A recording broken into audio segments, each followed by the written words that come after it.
Alright, YouTube, so we are here with a video of some information that I kind of just want to share to anybody that is just wanting to start out with DCS, or maybe wants to give it a chance but not sure where to start or what is needed. So I'll get right into it. The bare minimum, I think, is what I'm going to roll with on this. So you just, first of all, obviously need a computer that can just run it. You know, something like Windows XP or Vista is probably not going to work. So you're going to want to definitely have some form of a gaming rig, whether it's entry level or advanced, whatever. You're going to want to have something. I'm not going to get too much into that just because I'm not super knowledgeable with the finer details of like graphics card and stuff like that. I do know in DCS, RAM is going to be your best friend. Most will tell you that the minimum should be at least like 32.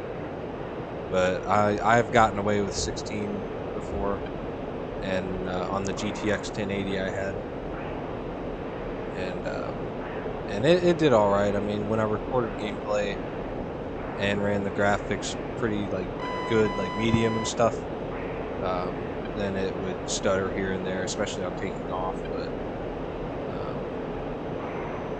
you know, that was while recording. I like recording all of my stuff while I play, especially DCS. Now, as far as like head tracking, you can do what I do. I still do it to this day. So I use my smartphone connected to the same Wi-Fi as my computer, and then I download something on the App Store called Smooth Track. I'm not getting paid to promote anything in this video. It's just what I use, and I recommend it if you're on a budget. And it does pretty well. I mean, you can see I can still maneuver. I look behind me, it looks behind me. Now I do use a triple monitor setup, so I have like almost full 360 degree view. But I am going to upgrade at some point when I get the spare funds to a MetaQuest. Again, not getting paid to promote this. Trust me. If I was, I would have a lot better looking stuff than this. Okay. But anyway, I recommend that. I don't own it. I want it, but I've done my due diligence on a lot of these products, and from flight groups over the last year, just people I've met and played with in different public servers. So stuff like that, you know, Reddit forums, articles online. I've done a lot of research. You're going to want a Hotas of some sort, whether it's an entry level or, you know, like the Hotas 1, or an advanced level like the Orion, or you know, the Warthog. You know, those are going to run you upwards of 500 to 1,000. You know, there's definitely more advanced, but some form of a Hotas is needed for sure. You don't want to be balancing like me when I first started between a Xbox controller, mouse, and a keyboard.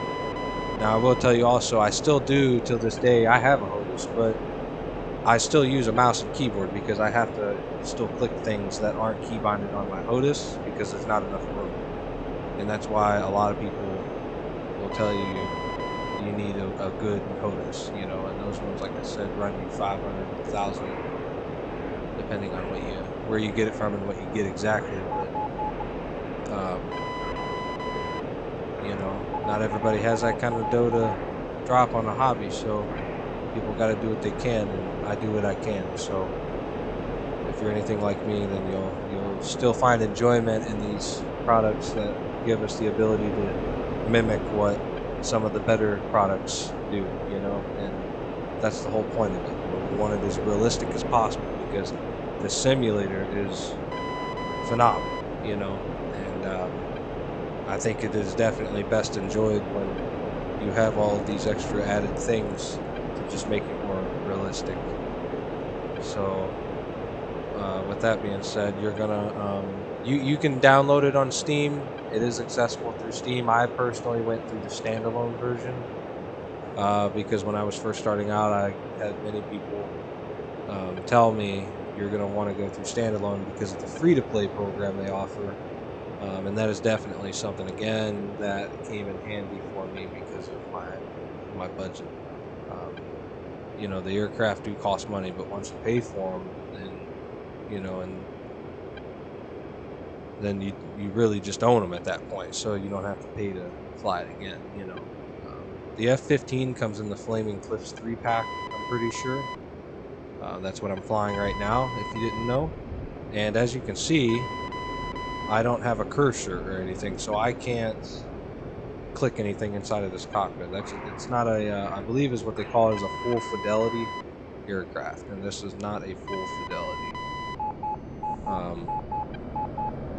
Something like the F-16 or the FA-18 is going to be full fidelity, which means everything in the cockpit is clickable, and it'll be a lot more challenging after that. So that's where the real fun begins, in my opinion.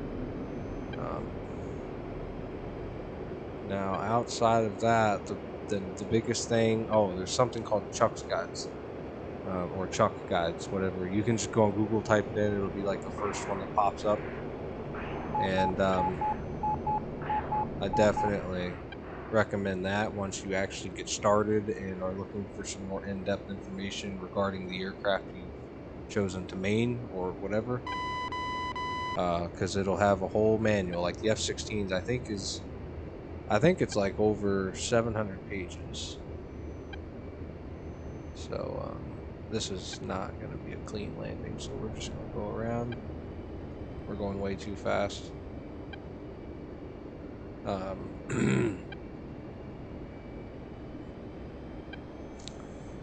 Definitely useful though to check those guides out once you actually get up in here, or you know, it just takes a lot of time, patience, and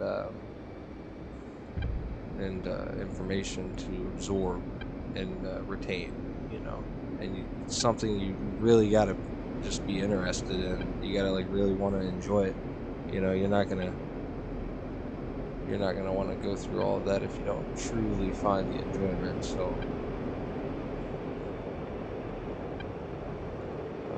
but with that being said, I think we're just gonna close out this video with